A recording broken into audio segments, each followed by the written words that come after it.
हाँ गाइस, आ चुका हूँ फिर वो एक मैं नया वीडियो लेकर आप सब देख सकते हैं। तालाब ये डैम में वो बच्चे नहा रहे हैं, तो बड़े भी नहा रहे हैं, देख सकते हैं। वीडियो में तक जरूर रहे।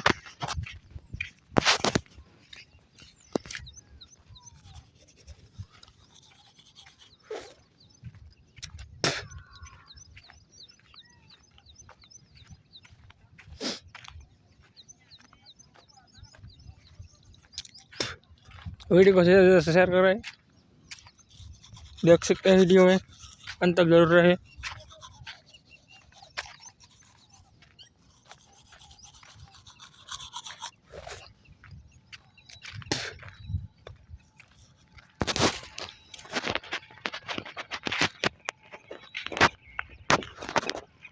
ये देख सकते हैं वीडियो में अंत तक जरूर रहे। ये वजह से लाइक करें और शेयर करें।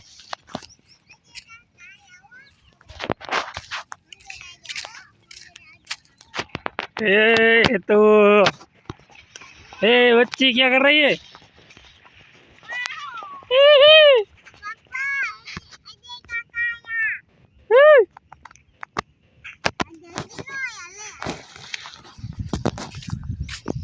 हेलो गाइस, मिलते हैं नए कल वीडियो। और देख सकते हैं 3 लोग खड़े हैं और 4-5 आदमी आ रहे हैं। तो कल नए वीडियो में मिलते हैं फिर एक बार।